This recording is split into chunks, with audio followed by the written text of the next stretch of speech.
My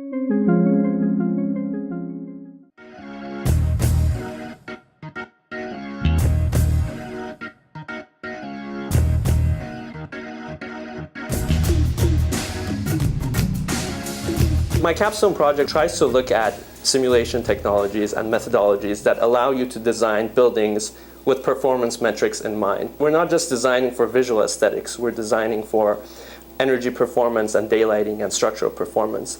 So the methodology behind that is to utilize an optimization framework to get all these performance metrics together, have the computer basically design the building based on these criteria. Ollie's using cutting-edge digital design techniques. He's really inventing new methods for computational design that combine interesting aesthetics, so really geometrically compelling, unusual buildings, with high performance. So Ollie had three main objectives that he considered or design goals in the project.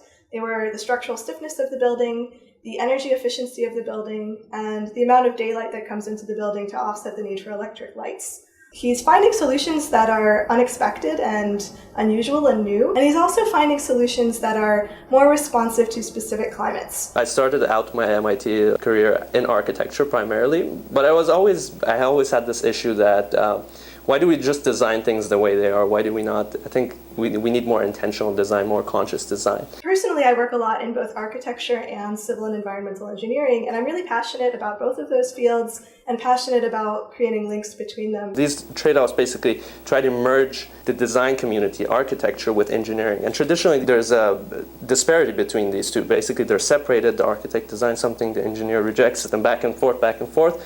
And with this methodology, we're trying to combine this into a streamlined workflow. So one of my favorite things about MIT is the low barriers between disciplines. So it's a very fluid place, and it's very easy for people to collaborate across departments and to learn a lot from colleagues all over the Institute. And that's probably my favorite thing about being here.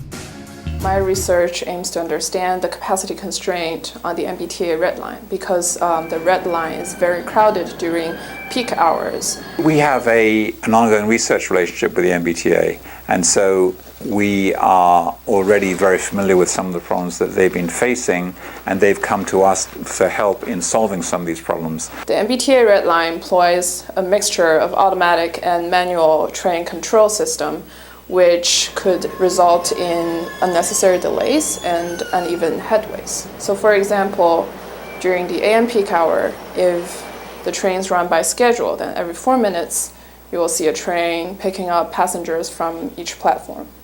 But if that's not the case and you have uneven headways, suppose that a train comes 8 minutes after the previous one, then this train has to pick up twice the passengers. That would lead to overcapacity operation and also some passengers being left behind on the platform.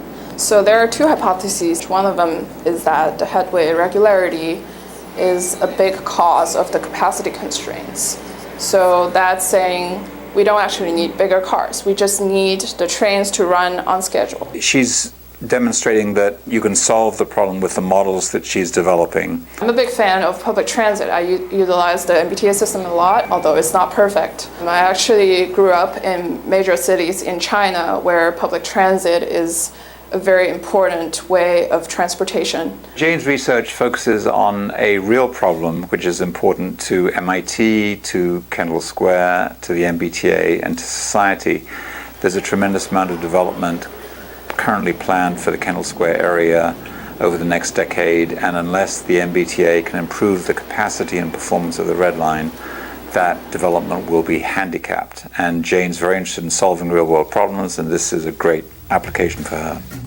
So I chose to do my senior capstone on sediment transport with Professor Neff because I really love environmental fluid mechanics. What we're trying to see right now is the effect of different vegetation densities on the sediment movement.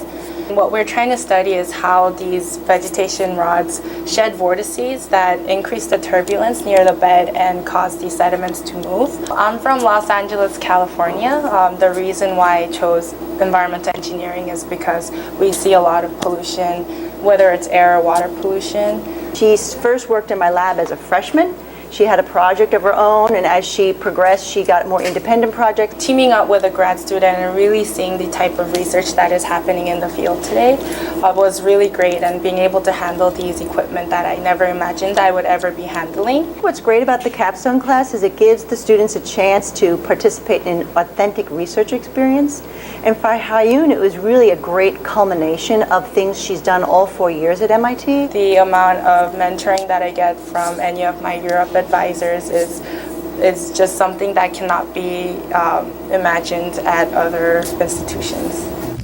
My capstone project is about future air quality. So what many people don't know is that ammonia is a main contributor to negative air quality, and ammonia comes from agriculture. So it mainly comes from manure as well as fertilizer. And so as population increases, the demand for agriculture increases, which leads to more ammonia in the atmosphere. I'm using a computer model to model the changes in ammonia and see how they contribute to negative air quality. Her project is about looking at 2050, looking at a few decades in the future, thinking about how will ammonia emissions into the atmosphere change because of food production needs, and then what impact will that have on air quality. So she's using a model to translate what happens with ammonia emissions into particle formation into the atmosphere. I was interested in learning to use the model that Professor Heald's group uses, so she suggested this topic, and I thought that agriculture was pretty interesting. It took me most of the first semester to even learn to use the model. It's pretty complex. It's coded in Fortran, and I was using Unix and also R to analyze the data, which I never really used any of those computer languages before.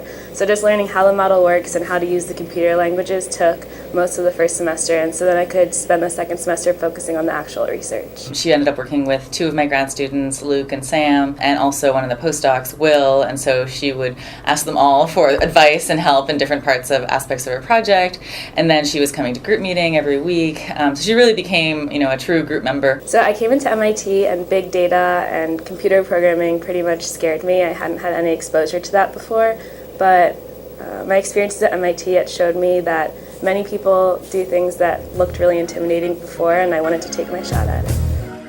My capstone project concerns operations at Penn Station in New York and evaluating the institutional relationships between the various rail organizations that are housed and operate at Penn Station, and then seeing how those dynamics and relationships impact scheduling and physical train and rail operations. Penn Station is the busiest station in the country.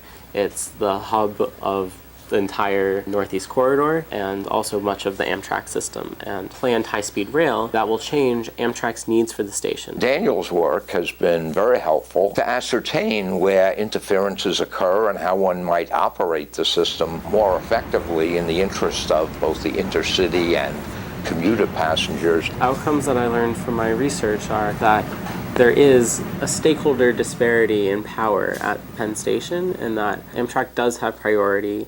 They do own the property, while at the same time, a majority of the passengers going into the station and using the system are commuters on Long Island Railroad and New Jersey Transit. At the same time, it appears that Amtrak cooperates, or at least their schedule is compatible with New Jersey Transit's schedule. I think the audience was interested to hear three presentations in a row, my three students, that all had technical content, but all also had the question of how the institutions and the stakeholders work together. Some of them may have been scratching their head and saying, what is this stuff? Is this really engineering? My answer is yes, it is engineering. It's engineering for the 21st century. I've always, I think, been interested in urban transportation. I grew up in Boston. I always loved taking the T and the subway. How does this work? Hopefully it's not breaking down or too many delays, and sometimes it is, so how to make it function better.